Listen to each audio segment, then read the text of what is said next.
Bienvenue pour cette seconde partie concernant la gestion de la qualité dans une organisation. Nous abordons ici l'aspect normatif qui encadre pour partie la qualité en entreprise. L'Organisation internationale ISO a été créée en 1946 par la réunion de membres représentatifs de 25 pays qui créeront 67 comités techniques. Aujourd'hui, il existe 800 comités techniques qui font régulièrement évoluer les normes. On leur doit notamment la création en 1960 du Système international de mesure, encore en vigueur, SI, ou encore la norme environnementale ISO 14000 plus récemment. Les normes ont permis d'établir des référentiels de travail en vue d'aider les entreprises à améliorer leurs processus internes. Une entreprise verra ses résultats croître grâce à la définition et à la mise en place de processus internes propres à son activité et à son organisation humaine, et non pas grâce à l'obtention d'une certification. La certification ISO reste un outil et non pas un objectif en soi. L'apparition de la première norme ISO spécifique à la qualité date de 1987. Pour rappel, cela fait à ce moment-là une vingtaine d'années que les industriels japonais font de la qualité le fer de lance de l'amélioration dans leurs usines au travers de cercles qualité. Ces cercles qualité sont constitués d'équipes pluridisciplinaires proches du terrain. Ils avaient compris avant tout le monde la nécessité d'implication forte du personnel de terrain et de prise en compte des problèmes dès leur apparition. La norme ISO 9000 instaure l'ère de l'assurance qualité. L'objectif affiché reste de rassurer son client sur la maîtrise interne de ses process de fabrication au travers de l'établissement de procédures au sein de l'entreprise. La certification ISO devient dès lors un argument de vente. Une première évolution normative en 1994 s'élargit afin de mieux répondre aux différents secteurs industriels. Elle impose aussi une révision des procédures internes tous les 5 ans afin de déterminer si les procédures doivent être révisées ou supprimées. Puis en 2000, nouvelle étape et évolution de la norme, les principales modifications des normes ISO 9000 révisées seront placées sur l'engagement de la direction, l'insistance sur l'approche processus au sein de l'organisme, l'amélioration continue ainsi que le renforcement de la satisfaction du client. Au fil du temps, le concept de qualité et son aspect normatif ont connu une évolution majeure. On ne parle plus d'assurance qualité mais de management par la qualité.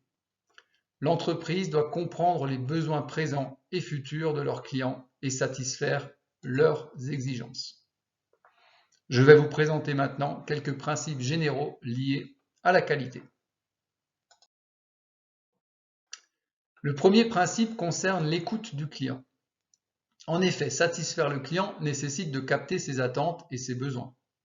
On pourra construire ainsi une offre produit répondant aux exigences attendues et être en adéquation avec le client. Une organisation interne doit donc être déployée pour mettre en place les outils permettant de recueillir les souhaits, les remarques de ses clients. C'est souvent le service marketing qui est chargé de cette tâche. Le second principe exposé est le leadership. En effet, produire un objet ou un service à haut niveau de qualité ne se décrète pas. La direction de l'entreprise doit s'engager afin de définir la politique qualité. Elle doit fixer les objectifs à court et moyen terme et également créer les conditions propices permettant à son organisation de déployer les outils et les processus qualité. Voilà donc pour le deuxième principe. Le troisième principe que nous pouvons citer comme élément clé de la réussite d'une organisation orientée qualité est l'implication et l'engagement de son personnel. Elle se traduit par une communication interne ouverte, ascendante et descendante. Celle-ci préfigure une confiance entre tous les niveaux hiérarchiques de l'entreprise, depuis le terrain jusqu'à la direction. En effet, il est essentiel que les éléments de dysfonctionnement constatés et subis par le terrain soient remontés afin qu'ils puissent être priorisés et traités. Un sujet également important de l'engagement de chaque collaborateur concerne l'accroissement des compétences. car il concourt à améliorer la performance individuelle et collective. La formation reste donc un levier important de l'amélioration continue. J'aborderai le quatrième principe par une question. Maintenant que la direction ainsi que chaque employé est engagé, que les objectifs sont fixés, comment faire pour que potentiellement des milliers de collaborateurs travaillent dans le même sens, en suivant les mêmes approches et outils? La réponse réside dans l'élaboration de processus. Ces processus vont dicter les règles de fonctionnement des services de l'entreprise et établir les liens entre services en visant toujours la satisfaction client. On retrouvera donc la notion de client-fournisseur au sein de l'entreprise de manière à toujours prendre en compte le besoin du client et sa satisfaction. Afin de déterminer les processus, nous pouvons par exemple utiliser la méthode des 5 M. Il est effectivement applicable à la création de ces processus en entreprise. Un processus se définit par un élément entrant, enrichi par différentes actions propres à l'entreprise et un élément sortant. Les 5 M constituent 5 piliers couramment utilisés et porteurs d'action du processus.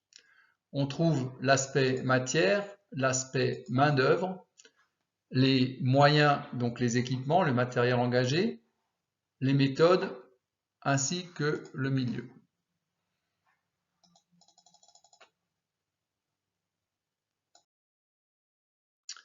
Nous voici maintenant sur le schéma d'une roue et d'une cale. Il s'agit de la très commune représentation de la roue de Deming, appelée aussi le PDCA. Alors, ces 4 étapes de la roue de Deming symbolisent l'amélioration permanente. Le P pour planifier la modification envisagée, le D pour doing ou faire, le C pour check, soit le contrôle, et enfin le A pour acte et la pérennisation ou la standardisation de l'action. On fait apparaître une cale pour illustrer la rotation de la roue.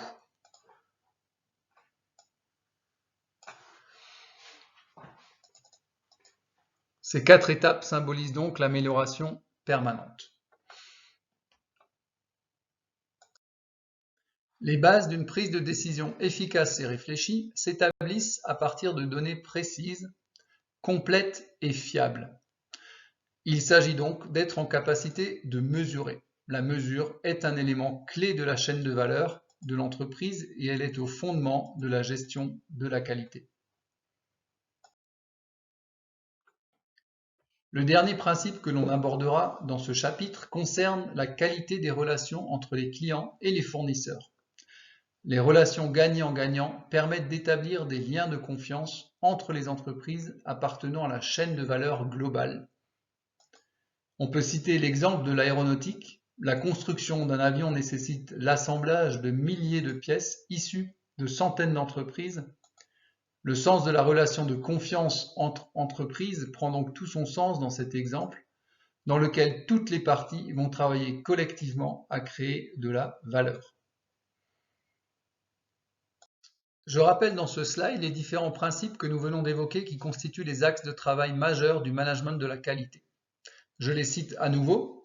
En fondement des moyens de mesure performants et efficaces, des relations fournisseurs basées sur le gagnant-gagnant, une approche par processus, une amélioration continue prônée au sein de l'entreprise, une politique qualité claire et affichée, l'implication des personnels incluant la direction et, bien entendu, l'écoute des clients qui sera organisée. Voilà, merci pour avoir suivi ce deuxième volet de la partie introduction à la qualité.